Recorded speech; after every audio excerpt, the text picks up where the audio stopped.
And joining us now is the founder of the Ukraine Freedom Project, Stephen Moore. Stephen, thank you so much for being here. Hey, Natasha, great to be with you. And Stephen, I know you were on the ground just 5 days after the war began. What was it like when you first visited, and how do you feel it compares to what it's like now? Yeah, well, it was completely crazy at that point because no one knew what the Russians were doing. And I have a lot of friends in Ukraine. I've lived here before. I've worked with a bunch of Ukrainians, and I called them and I said, "Are you okay?" And they said, "They're bombing Kyiv. We don't know what to do." And I spent time in 5 war zones, 6 if you include the U.S. Congress, and I knew what to do. And so I came to help my friends get out of Kyiv. And you're going and you're trying to help people and you don't know where the Russians are. You don't know what they're going to do. It was, completely crazy. And today, Kyiv is a highly functioning city. You can get a nice steak dinner here. And, the lights are coming back on. The street lights are on. The electricity is working almost all the time.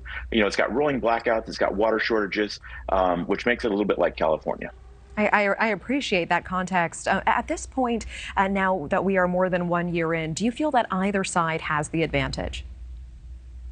Yeah, I mean, here's the way I see things. In the macro view, you've got the Russians who are poorly trained, poorly equipped.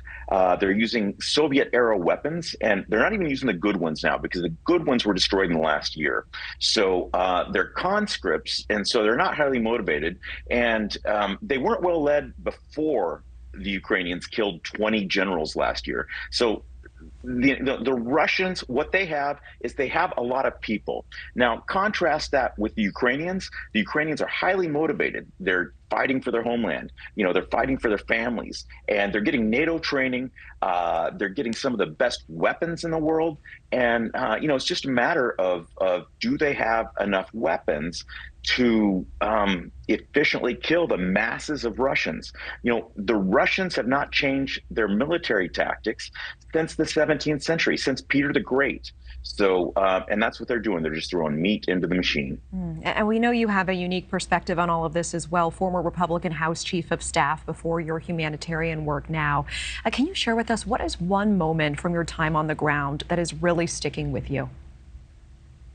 Oh, wow, there's so many. I think that early in the war, I had come here originally to help my dozens of Ukrainian friends get to safety. And at some point, all those people that wanted to be safe were safe.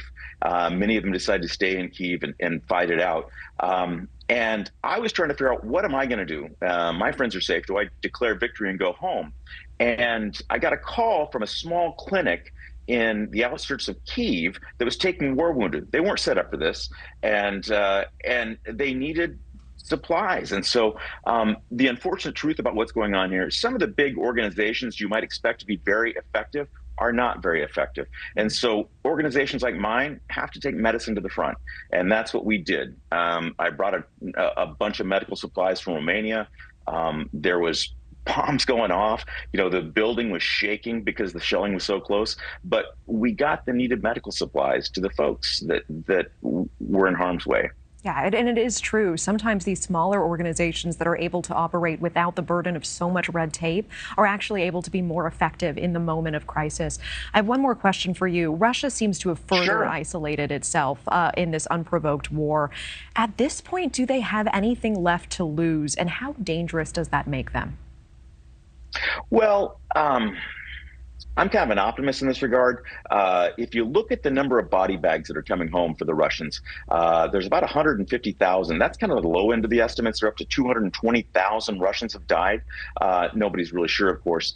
And that's in a year. If you compare that to Afghanistan with the Soviet Union, which is a really bad time in the Soviet Union's history, there was 15,000 people that came home in body bags in 10 years of Afghanistan. And so the rate at which the Russians are being killed is ridiculous. And at what point do mothers and wives start making noise about this? At what point does this become a problem for the Russians and for the leadership of the Russians? And that's what we're looking at is the body count is what matters. Thank you for watching. Go to newsnationnow.com to find NewsNation on your television provider. And don't forget to click the red subscribe button below to get more of NewsNation's fact-driven, unbiased coverage.